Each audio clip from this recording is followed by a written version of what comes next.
In second sloka, Lord Krishna explains what is known as sannyasa. How is sannyasa how is it different from yoga? For none become yogis without renouncing worldly desires. He explained in the previous sloka who is a true sannyasi and who is a true yogi, and how is yogi is also a sannyasi. So in this sloka he says a sannyasi is one who renounces the pleasure of mind and senses, but just renunciation is not the goal, and it is not sufficient to reach the goal. So renunciation means our running in the wrong direction is to be stopped. So here he is explaining about the sannyasa. Sannyasa is renouncing the pleasure of mind and senses towards material life. It should be for the pleasure of God. So only that is sannyasa. And his destination is God realization for a sannyasi. And he takes his mind towards, he pays his mind only towards God.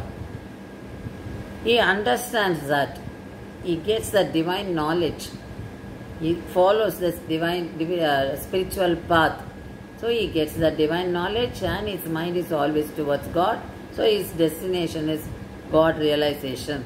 So this is the root of sannyasa. This is how sannyasi does. So when we talk about sannyasi, the falgul, that is falgul vairagya and yukta vairagya. The falgul vairagya, that is those who say that I renounce, but they would have renounced only for their own pleasure. That means they would have attained some displeasure in their material world. So to escape from that, they move towards a spiritual life. And if they don't feel happy, or if they come across any obstacle here, what do? They go back to the normal life, that is grahastha. So this is how, this is like a escapism. So this is how the people with falgul vairagya. The falgul is a river. The water is not seen on the surface of the land. It is under the river. So that is why it is known as falgul vairagya. So such people, they do not have the focused mind.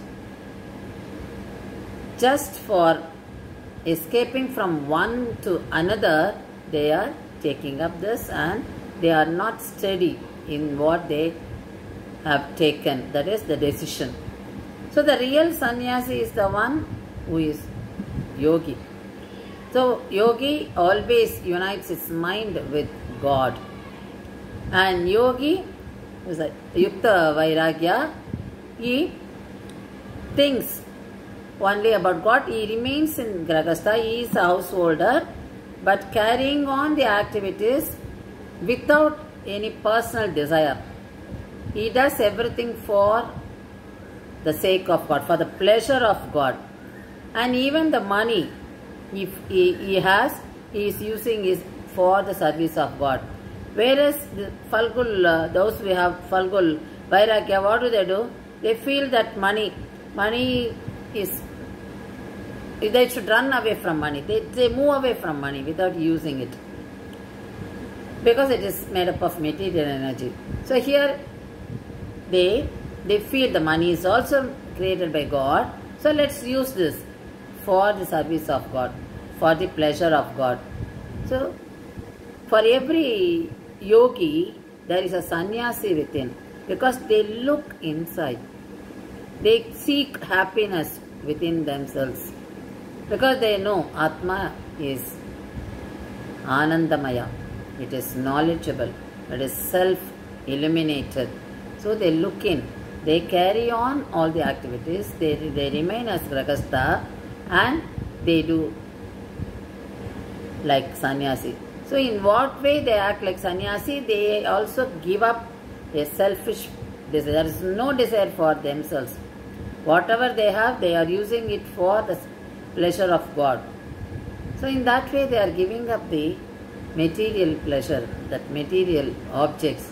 It is not, so they are very steady in that. They are very strong in that principle. They don't move away, they never slip away from that. So this is the difference between people with Falgul Vairagya and the Yukta Vairagya. So God explains all this here.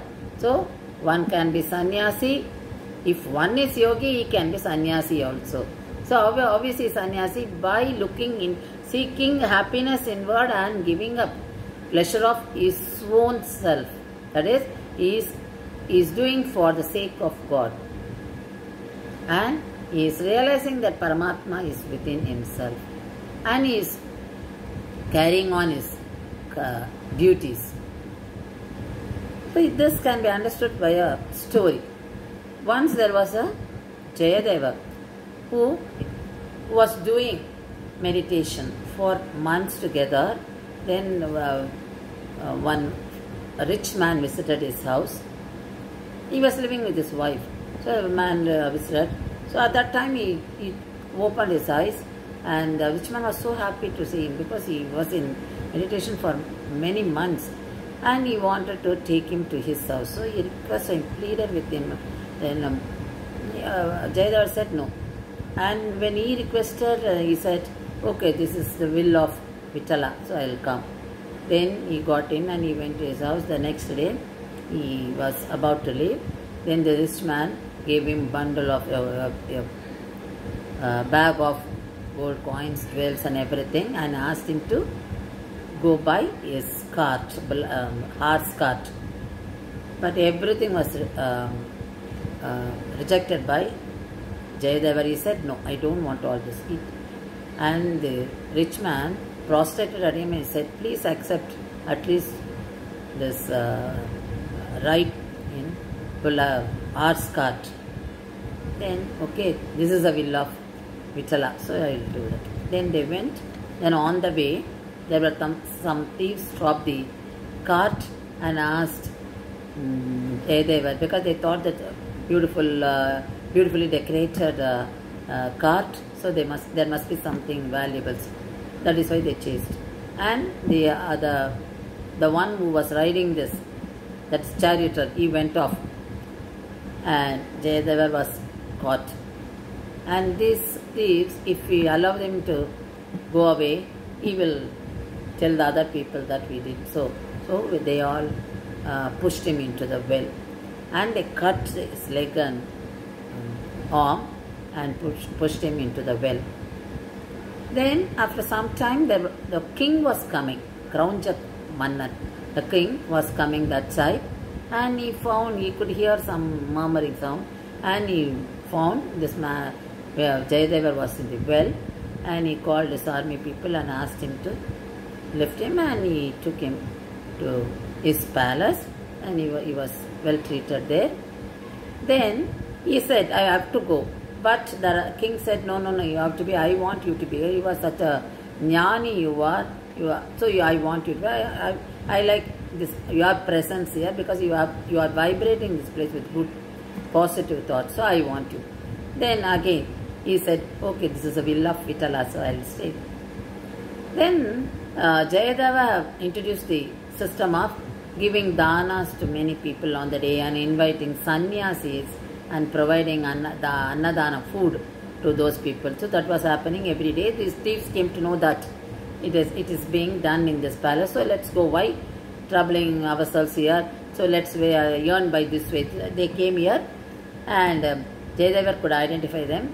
But he treated them so well. He gave them a royal seat, and he gave them all the things and good food. And they were about to leave, and Jayadeva also wanted to leave with them. So all of them were riding in a cart, and the one who was riding a cart asked the thieves, you were all treated very well by him. Do you know him? Then these thieves said, yes, this man was not a good man. When he was in our kingdom, he was involved in bad actions. So our king made him, may I cut off his leg and hand. Once they said this, Bhuma Devi, she could not tolerate this kind of comment on Jayadeva. So what she made a big pit, that is the land, the bhumi, the earth opened and there was a big pit formed and all the thieves went inside. Jayadeva also. Jayadeva fell, he saw them inside, then he wanted to help them, so he also fell inside. And he thought that only because of the thieves I went to this, I got a place in king's heart. They were the fundamental, basically they were the reason. So he also jumped inside. Then this the one who was riding the cart, he went to the king and he said, this is what happened. The king also came running because he loved Jayadeva. And when he jumped into, when he was about to jump, because he said, no, I don't want to live, because this Jnani, he said, Jayadeva is a Jnani, I want him. I don't want this man to have any bad end. So I want to die with him. Then this king was a great Bhakta, staunch devotee of Shiva.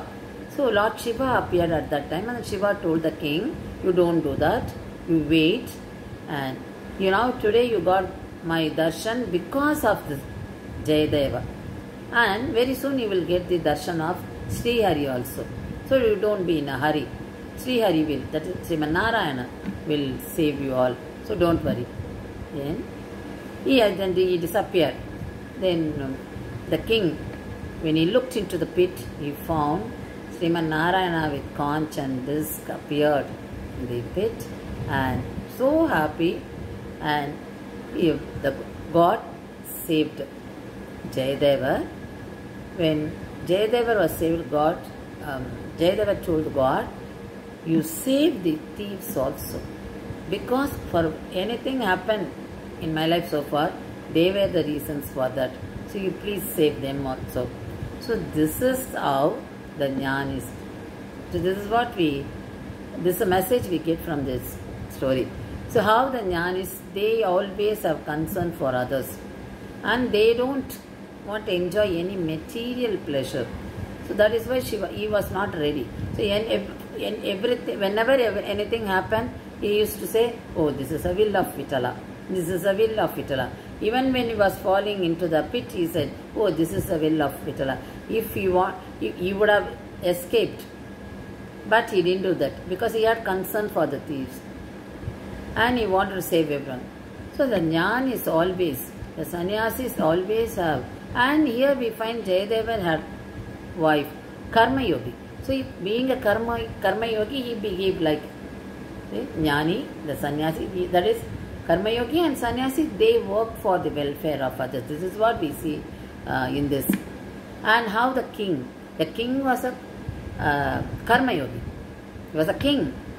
But he was doing his duty, but its mind was only towards God and towards Jnanis, the sannyasis. So he helped them. So here we find how Jnani, the true sannyasi, true yogi act.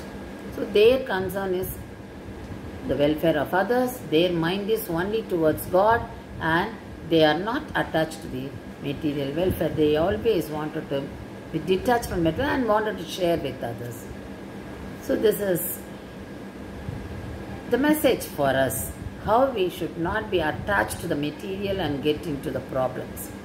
Because when you are after the material, we get into greediness and disappointment. All desires lead to all this. So once we are disappointed, then we get frustration, then depression and everything.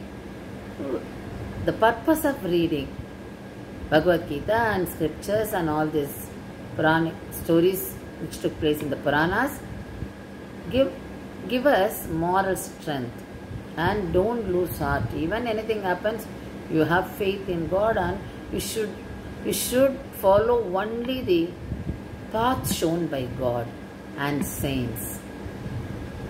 Then we will not. We can manage. We will have the strength to face any situation in our life.